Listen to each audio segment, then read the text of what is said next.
Tonight we begin a new chapter in Singapore's history as the baton of leadership passes from our third to our fourth Prime Minister.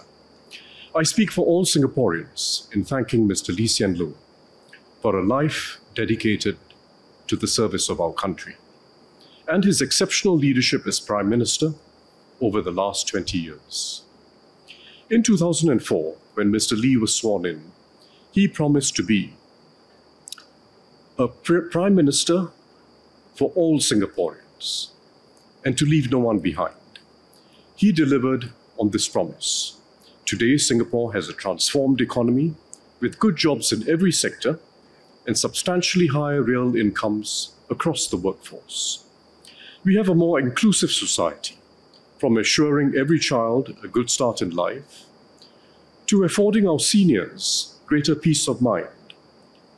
Income inequality has eased, and community contributions to uplift every group with disadvantage have expanded significantly alongside the governance. Mr. Lee also kept the population's spirits intact through the global financial crisis and the COVID-19 pandemic, the major crises that divided many other societies.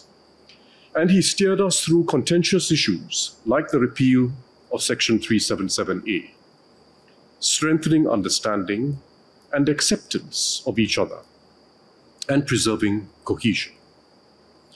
Much can be recalled about Mr. Lee's leadership in these areas and in foreign and security policies.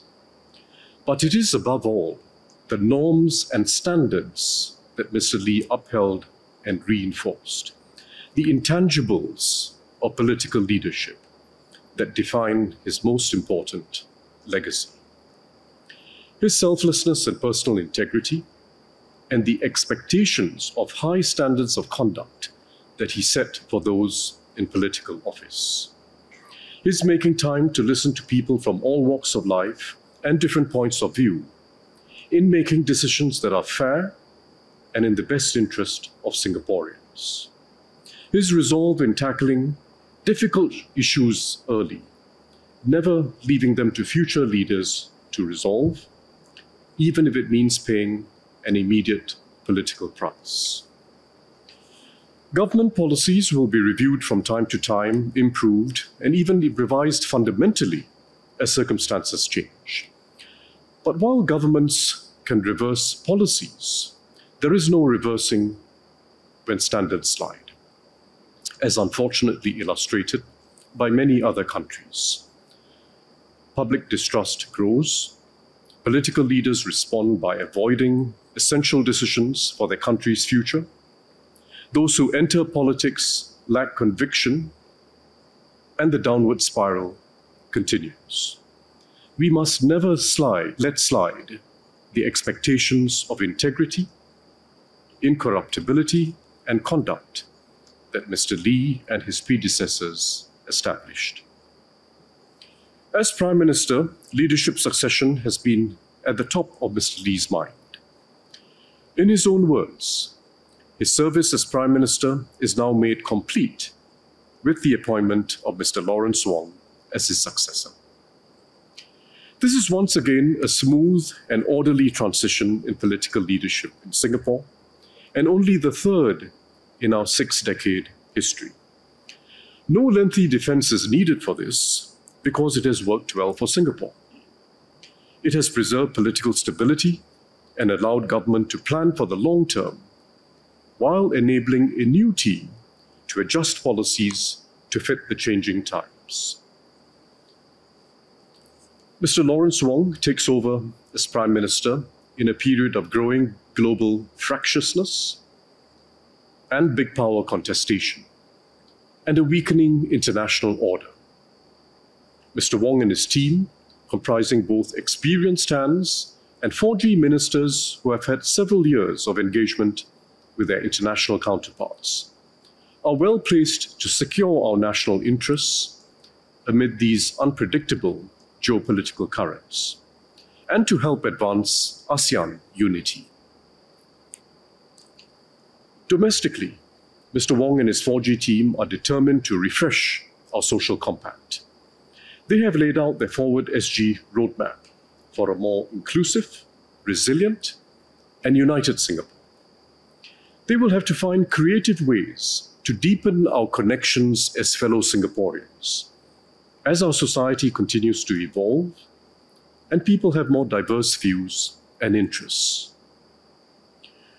Those who have worked with Mr. Wong in government and in the community know that he brings his own package of convictions, life experiences, and skills. He is first and foremost someone who listens, as he did in the Forward Singapore exercise. He has played a key role in shaping our economic, fiscal, and social policies. He has worked with the labour movement to advance the interests of workers. As co-chair of the COVID-19 task force, he was calm and decisive under pressure. And on the global stage, he holds its own with international leaders. I have full confidence in Mr. Lawrence Wong's ability to lead Singapore as we venture into uncharted waters internationally and to rally Singaporeans from all walks of life to create the next chapter of the Singapore story together. He will be his own person with his own approach to building consensus and finding the best way forward for the country. And he will no doubt do so to his own rhythm and beat.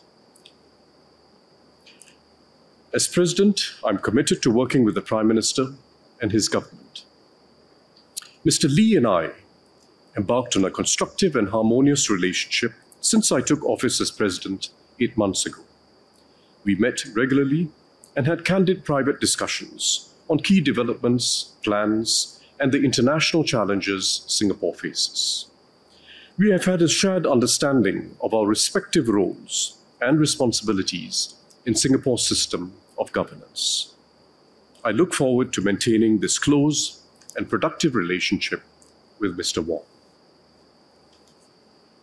Singaporeans can be assured that our country is in good hands. Mr. Lawrence Wong and his team will build on the strong foundations laid by previous prime ministers and governments and keep our little red dot shining ever more brightly. Our best years are still ahead of us. I now ask Mr. Lawrence Wong to come forward and take his oath of office as Prime Minister, followed by the ministers he has designated as members of his cabinet.